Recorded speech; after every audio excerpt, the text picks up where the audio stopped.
What's up you guys? Welcome back to my channel. This is Gabby. If you are new here, I make videos about social work, wellness, career, and business. So if you're interested in those topics, definitely subscribe and stay tuned. On that note, let's jump right into the video. Okay, so the other day on my Instagram page, I asked you guys what kind of questions you would like me to answer for you related to social work, career, etc. And I got some really great questions, you guys. So this video is basically going to be a Q&A video of me answering your amazing questions that you recently sent in. So hopefully this video can help you guys if you have any questions about starting your career in social work or navigating your career in the social impact space. So the first question I got from someone on Instagram was, any advice on personal development for an MSW student? So great question. I think personal development obviously is very important, and it's good to start early. You don't have to wait until you graduate to start your personal and professional development journey. I think people don't take advantage of opportunities enough in grad school. One benefit of not having a full-time job during grad school is that you have that free time and flexibility to really take advantage of everything that can help you to grow in your career and all of those connections and networks that can ensure that you're getting the most out of your MSW experience. So if you are able to save money before grad school so that a part-time job will be enough for you, I think that's so amazing, because working full-time and going to school full-time is just so much. First of all, I would say talk to your academic advisor or your professors and just get an idea of what opportunities are out there, whether there are any programs you can be a part of or leadership development, professional development opportunities, whether you can do research with your professors or, do any type of projects to help your professors out and also have something that you put on your resume. I think that's all going to be important. So when I was in grad school, I was the vice president of our student council. And right now, this isn't really something that I leverage during interviews now, but when I had first graduated and there were just a few things on my resume, this really made me stand out from other people who didn't take that initiative in grad school. And it was something I was able to leverage when I talked about my leadership capabilities and my overall interest and passion for the field of social work. So if there are any student committees or student councils that you can be a part of in grad school, I would say take advantage. If you can be a part of any research projects with your professors, take advantage of that, because enough students honestly don't seek these opportunities out. And of course, at your field placements, make sure that you're fully taking advantage of those learning opportunities. Okay, so the next question is from someone who is getting belittled and disrespected from, I think, their field supervisor during their field placement in their MSW program. So how do you handle a supervisor like this who belittles you, talks down on you, and just shows a level of disrespect? I would say the first step is to provide this supervisor with open and honest feedback during your regular one-on-one meetings. And you can give feedback by providing the supervisor with something positive about them and their supervisory techniques, but also being honest about the areas that you wish they can improve on when it comes to supervising you. Everyone has a different way that they learn best, and supervisors have a different way of teaching. Maybe some have more of like a tough love approach, and that isn't really what's best for you or how you learn the best. Communicating with your supervisor and letting them know and being clear on talking about instances where you felt belittled or you felt frustrated with you guys' interaction is going to really be helpful. Even after your MSW program, you're probably going to have situations where you and your supervisor is not totally aligned. So even though it's difficult, learning this skill early and learning how to give feedback the right way in university will make it easier later. And also, the next step I was going to advise is for you to go to your advisor in your MSW program and talking to them about the issues that are happening. This is kind of like the last resort step, but when you talk to your university supervisor, they're going to ask you if you've had this conversation with your field placement supervisor, and you want to say, yes, I did. We had this conversation on this day, this time, and there hasn't been a change in their behavior. Most likely after you take that step, the conversation will probably open about you transferring to a different field field placement. Sometimes this is necessary. When I was in my MSW program, there were quite a few students who did have to switch field placements, and this may be something that you ultimately have to do as well. So hopefully that helped. So someone else said that they are worried about finding a job after their MSW because finding a job was something that they had a problem with doing after their undergrad years. So they wanted to know if I had any tips on,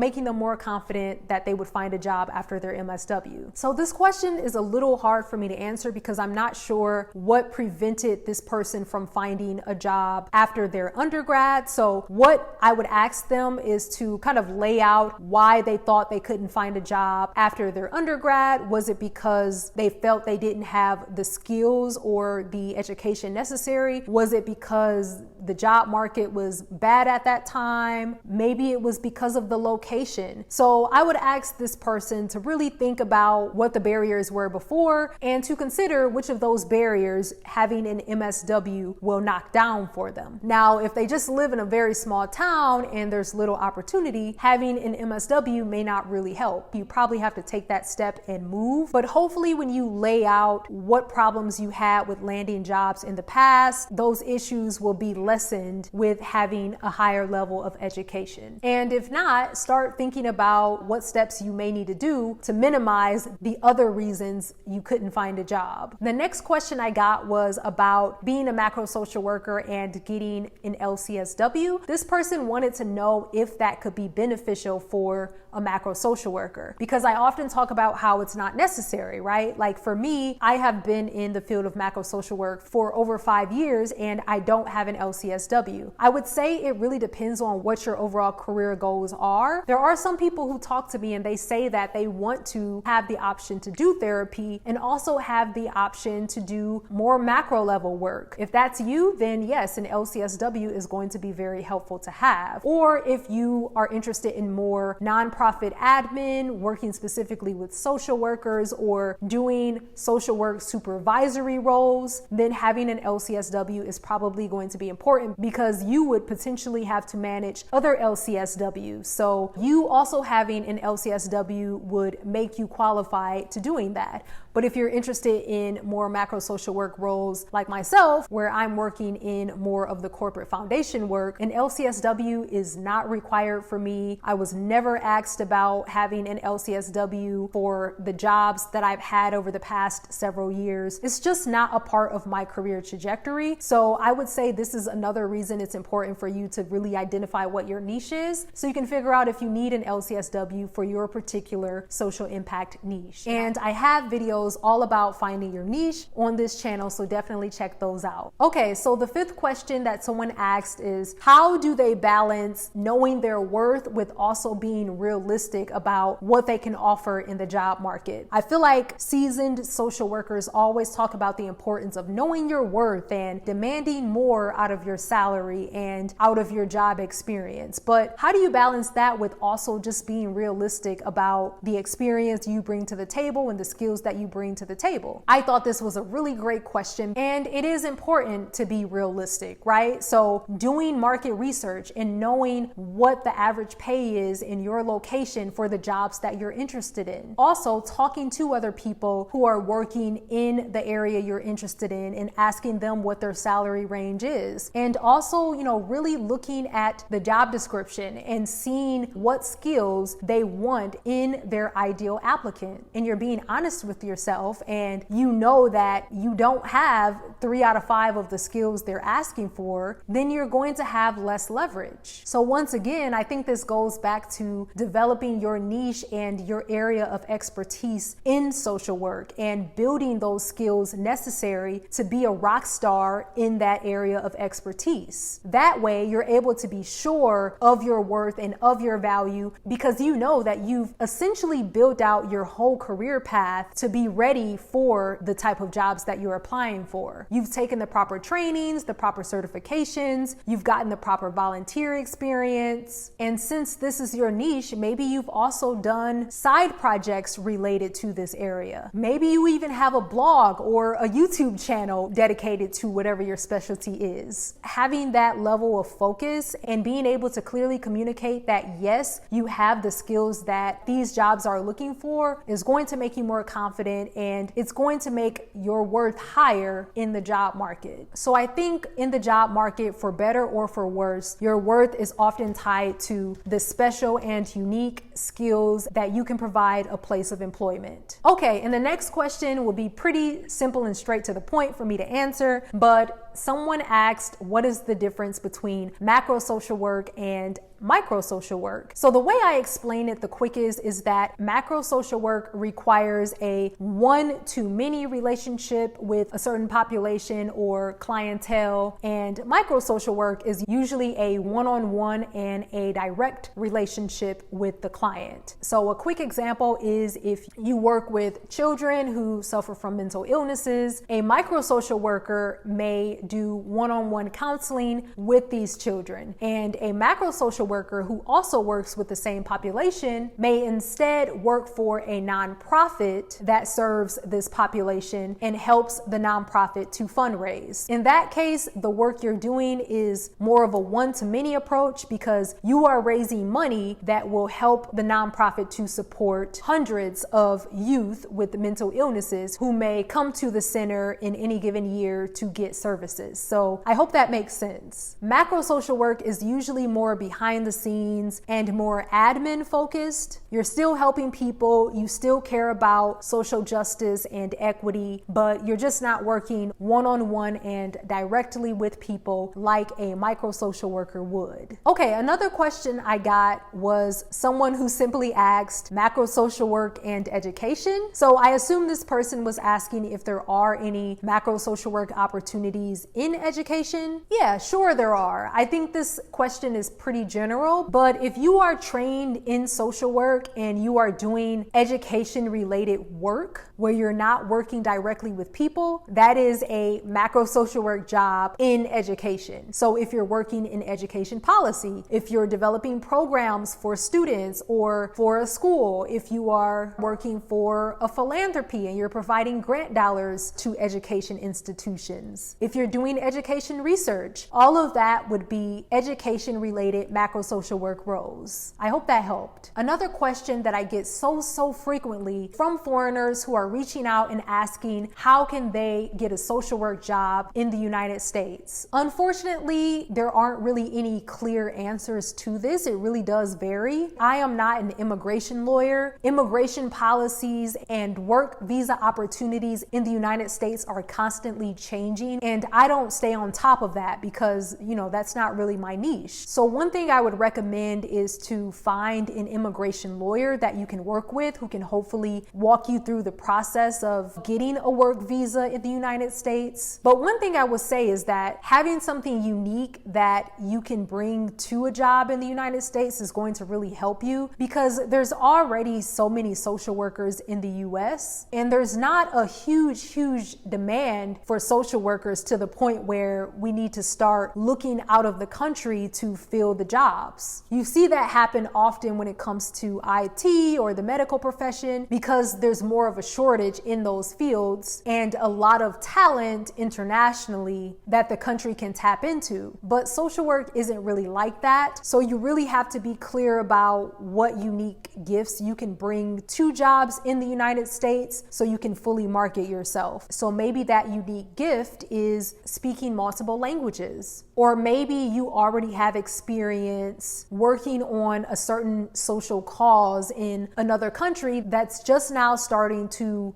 be a need or an area of focus in the United States. So being clear on what you can offer organizations in the United States, maybe getting your foot in the door by going to grad school or undergrad in the United States so you can network and start to meet people and network with organizations who could potentially give you a work visa later. That could be helpful. I also think focusing on and having your sights on larger organizations or nonprofits could be very helpful as well, because in order to get sponsored for a work visa in the United States, the company has to pay, right? They have to pay for your visa, and smaller organizations are less likely to want to foot the bill than a larger organization would be. So these are just a few tips that I have that can hopefully be helpful. So another question I often get get from guys or men is whether or not social work is a good fit for men, or if men can really, do good in the social work field. Well, I'll preference this by saying I can't really give you a true perspective or answer on this because I've never been a man working in social work. Just from my perspective, I will say that men in the field often thrive and do pretty well because there is a shortage, and in some areas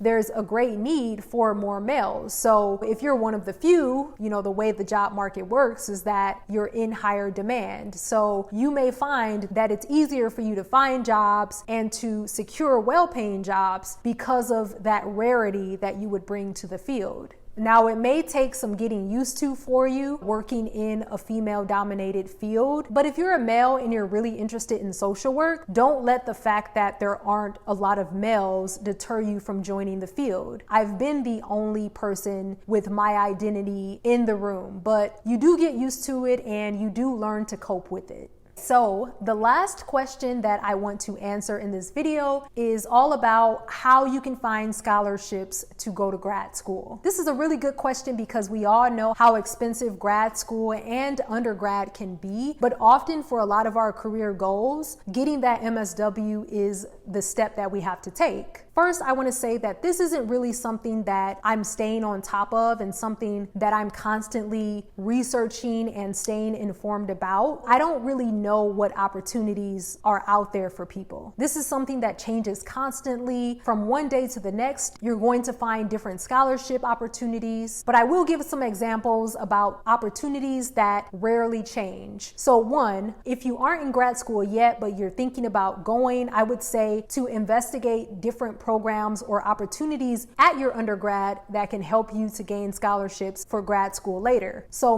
I was a part of a program called the Ronald McNair Scholars Program, and this opportunity opened up the door for me to get a lot of scholarships for grad school in the future. And when I applied for this program, I was told at the beginning that it could help me with grad school scholarships. So I was very intentional about that. Talk to your academic advisor at your undergrad and see what programs could help you in the same way. Also, talk to your network. If you're a part of a church, if you are, already employed at an organization, talk to your director about funding opportunities they may be able to provide. Just let people around you know about your goals of attending grad school and how attending grad school is going to help you in your future. Word of mouth can help you to get connected to some scholarship opportunities. And also, sometimes I talk to people who apply for jobs and then they look for scholarship opportunities after they get accepted. I would say you should be doing it the opposite. At least I know that was what I did. I knew that I didn't want to be in debt for all of my life, so instead I reached out to the admissions team at different grad schools, and I also went to different grad school fairs and I talked to the recruitment team about what options were available as far as scholarships and financial aid. There were some schools who said that they weren't able to help me with financial aid outside of providing me with loans. And